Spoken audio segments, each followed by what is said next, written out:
everyone, and welcome back to Study Sip Save. So this video is going to be a bit different to my regular budgeting videos or study with me videos. So what I'm going to do is I'm going to do a little bit of a channel introduction. And I know it's not my first video, but I thought it would help in doing it not in the first video, but a couple videos later, just so you can see a bit about what I'm doing on my channel. So I'm going to give you a bit of the backstory and my financial goals, so why I created this channel. So who am I? I am a recent graduate.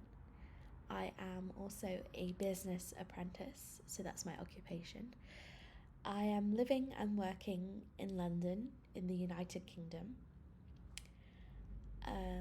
I love to cook meals for my family, especially cooking a roast dinner with Yorkshire puddings, and most of the time you'll see me when I'm working or studying with an iced coffee within my vicinity, so that's my favourite drink.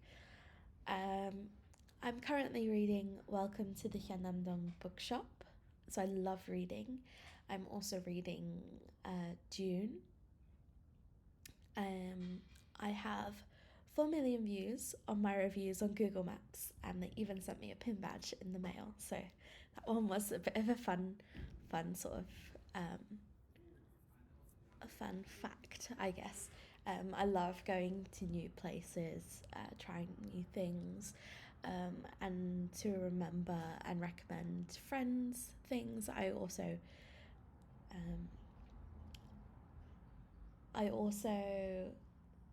sort of document that on my Google Maps, and it just so happens that people will look at my reviews and my pictures and stuff, so yeah, it's a little fun thing I like doing. So what are my goals with my channel? So I've been on a personal finance journey since 2016, but since graduating I've sort of reevaluated my goals. I feel like when I was at university, a lot of my focus was on studying and getting through university rather than on my financial situation. I did work and study at the same time, which is I wouldn't say it's common and uncommon, but a lot of my friends and such didn't have to work when they say went back for holidays and stuff to their family. So yeah, I was sort of working to live, I would say, but yeah, just wanted to get my studying out the way. It also hasn't been that long since I've started YNAB, so I say last year, but it's only January 2nd, so I started using YNAB around the beginning of December 2024. And that was sort of after watching a lot of budgeting videos. So I am in the UK. A lot of people in the UK don't use YNAB. I was actually using just a spreadsheet before that I had purchased, I think, for £1 off of someone on Etsy. I guess you say I could have made my own, but it was kind of like a little fun thing to do. So yeah, I started budgeting when I started my new job in 2023 after graduating, and I found lots of budgeting videos on YouTube, mostly the cash stuffing videos. And as I didn't really like cash stuffing, as I'm someone who doesn't like to carry cash around in large quantities, I wanted a more digital method. So I looked at Monzo, using their sort of digital envelopes system, but I didn't really enjoy that. I found it not difficult to set up, but I haven't heard many great things about that. So I, by chance, stumbled across YNAB when watching YouTube and saw how people were using it, sort of digitally cash stuff without cash stuffing, if that makes sense. Sort of digitally track and it's very easy to sort of have a holistic view over your finances, what you're spending over the months. So yeah, I thought that was really good. So yeah, I started using my free plan, and then I think now my paid plan has kicked in. So if you would like to join YNAB, I'll see if I can get my invite a friend link so you can have a month free and try it out for yourself. So why I started my channel, I feel like when I started living and working in London, there wasn't a lot of resources on YouTube or the likes for people to get kind of a what it's like realistically to live and work in London. I feel like a lot of the videos are people who are on quite higher salaries. And since I'm starting as an apprentice in London, I am low income. So I wanted to do a sort of a videos of how I live on low income in the city and how I can still like plan my finances, etc. So maybe if one of my videos, if it inspires someone else to take charge of their finance, that would be great. But I think also we have to think about budgeting, and yes, it's planning for the future, but if we don't live in the moment, then I think we need that balance, I would say, because if you live in the moment too much, you don't plan for the future. But if you plan for the future too much, I feel like you're almost going to make yourself miserable, and having your finances really work for you would enable you to have a balance of both living in the moment and planning for the future. So that's just my view. So yeah. So to speak a bit about my financial goals, so my current financial status, having a regular salaried income, so monthly income. I get paid once a month. So I budget, I would say paycheck to paycheck, but in using YNAB, I can sort of budget for month by month, on a month by month basis.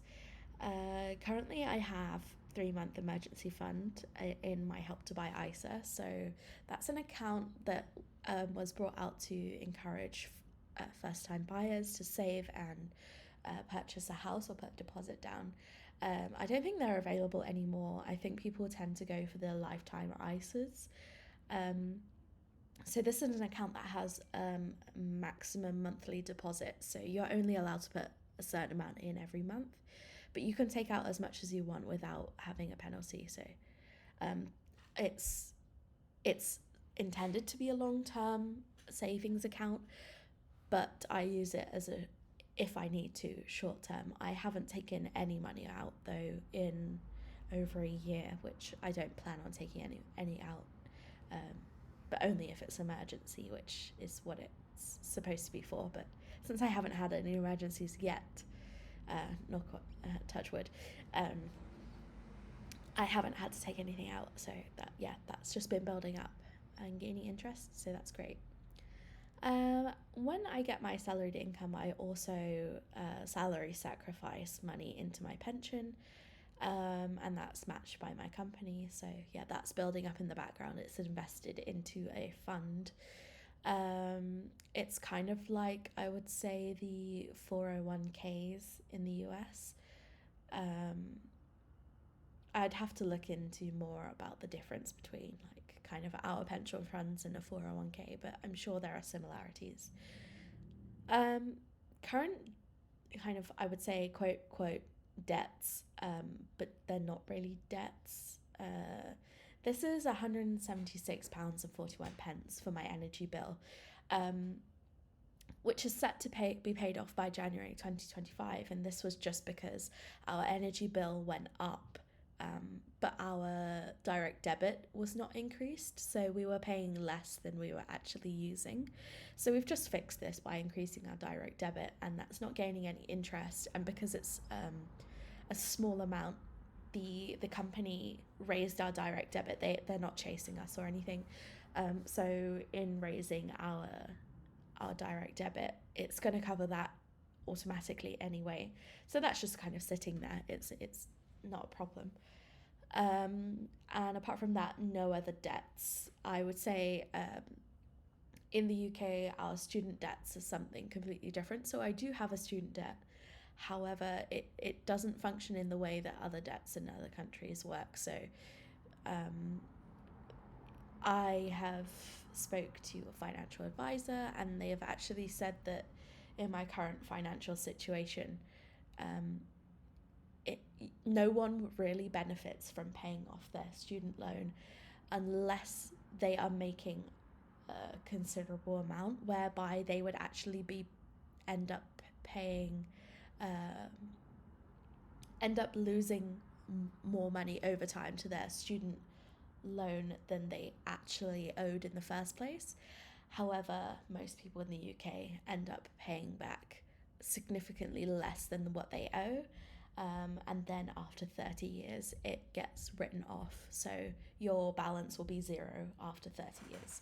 So until I earn significantly, I will not be paying more than my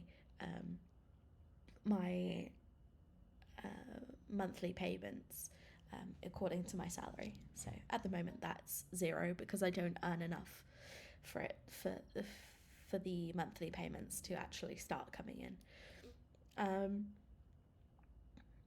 What about what I'm not doing? So currently I'm not investing. This is because investing and having any short-term emergencies doesn't really match up in my opinion. So I do have an emergency fund. However, I would like to build that up a little bit more before I do start investing. I think because when you are investing, it's more long-term.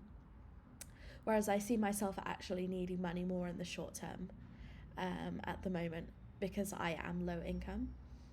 I do have money in savings which are gaining interest, but yeah, I'm not buying like stocks and shares, those kind of things, just at the moment until I get that emergency fund built up. It doesn't make any sense for me to do that. But each to their own. People have their own like choices. I guess this is why you call it personal finance. I don't foresee that working for me in the short term, as I think I could get in a sort of sticky situation where I'm either not able to move something quick enough and get the funds quick enough, or I'll lose a chunk to kind of, say, if you have brokerage fees or anything like that. I am not looking for, at the moment, a secondary source of income. This is just because I'm currently an apprentice, so I am looking to kind of get that out the way first, go into a full-time role. If I need a secondary source of income, I can then focus more on that and getting that. So I'm just trying to live with the current means that I have. And I don't have a credit card at the moment. That's something I will look at in the future, but at the moment I'm not doing that. I just live with my debit card and everything else. So yeah, not doing credit cards at the moment. So what's coming up next? So I just had a salary increase, so I'm gonna need to reevaluate my budget and adjust my pension contributions. So I'm currently seeing like how, if I increase my pension contribution, how it would affect my month-to-month outgoings and sort of like what I feel like I can live on. Number 2 is I want to finish my apprenticeship and receive a salary uplift. So as soon as I finish, I will have a salary increase, which would be great. And I'm not too far from finishing, so that would definitely help me a lot. And I think having that before I try and push myself to get a secondary source of income would kind of be more sensible to prioritize at the moment. Number 3 is I want to continue increasing my emergency fund. So I want to cover the 3 to 6 months of expenses, and I'm actually following the r/UK personal finance flowchart, which you can find on Reddit. So it's kind of something that someone has built and shared on Reddit on the UK personal finance group, and people just like kind of follow that as kind of a basic thing. But yeah, it works for me at the moment, so that's what I'm doing. And number 4 is just like kind of an extra thing I've put in, but I feel like if I increase my grocery budget, which kind of sounds like I'm spending more money, I'm actually decreasing my spending in dining out. So that's one of my goals for, I would say, 2025. Although I made this in 2024, it's still kind of relevant, I would say. So yeah, that's one of my goals as well. So what am I using at the moment? So tools I'm using, so I have banking, so I use both mobile apps and desktop. So I have a debit card, I have my Help to Buy ISA, flexible savings account. I also use a digital savings account, which actually, because I'm putting majority of my savings into my Help to Buy ISA, I also have roundups coming from my debit card. So those are whenever you spend money, it adds up what you spent that day or that week, and it rounds it up to the next pound, and then it deposits that automatically in my digital savings account. Um, and this is actually a tip that my friend taught me, because the digital savings account is also another savings account where you have a limit on the amount that you can deposit every month into your account. But roundups is actually kind of a sneaky little way that you can get around that, and you can put in a little bit extra. So yeah, I just did that as well, to do that. Sometimes I do pull money from that savings account, because I'm using it more as like a holding account, that if it gets to the end of the month and I feel like I'm like stretching my money and there's nothing left, that's sort of a little an account that I pull a little bit from to, say, buy groceries a couple days before my paycheck, etc. But the money in that account is included in my regular budget, and the money that's in my other savings account, such as my ISA, is not included in my monthly budget. It's completely separate. I wanted my emergency fund to be completely separate. I also use Revolut when I go abroad, and also if I have friends who have international bank accounts, I'll also use Revolut to transfer in different currencies, etc. So that's really helpful. I don't use it for saving or investing or anything like that. So other tools, I use budgeting with YNAB. So this is a mobile app to track daily spending, but also a desktop app that I use to kind of sit down, budget my paycheck and everything else. But day to day, I'll use the mobile app to track everything I spend. This is because I haven't linked my bank accounts to YNAB. I do it all manually. It's just something I feel is a bit safer for me, but also so I can be more intentional with my spending. I also use a app called TriCount, and it's an account that I use to split bills and other expenses with the person I live with. And this is a great app because you basically put in everything you've paid for, whether you splitting it between you two or the other person has to pay for it. And it basically is so like you don't have to keep sending money back and forth, but like at the end of the month, you can see exactly, like, say if you have lots of transactions, but it ends up that, okay, I've spent £10 more than the other person. That other person only has to send me £10 at the end of the month, and then we can reset our budget at zero. And it's great if like you live with someone and you have to spend. One of you has one bill, the other one has the other bill, or one of you goes and gets groceries and you want to split it, those kind of things. It's so much easier keeping track of it that way than sending money back and forth all the time. So I really recommend it if people are living with roommates, those kind of things. So I wouldn't call these budgeting tools, but they're just kind of ways that I save money. So I buy secondhand clothing and accessories on Vinted. I go to charity shops to find secondhand household goods, etc. And then I have a club card, which, in my opinion, doesn't save you much money. It's just a kind of marketing gimmick that they use to make you feel like you're saving money, but I do that as well. And because I love coffee so much, I also have a loyalty stamp with Cafe Nero, and in getting more stamps by bringing my own cup, I get free drinks quicker. Um, this is because I know on a weekend I'll buy a coffee, and if I'm doing it anyway, why not kind of build up those stamps and get free drinks anyway? Um, and this is only good if it makes you like not buy more coffees than you usually do. So I would say you have to watch that a little bit. But I think because I use it and it has a discount attached to it, but it also bring my own reusable cup, I get more stamps. So I get free drinks much quicker than I would if I would just be kind of just buying a drink.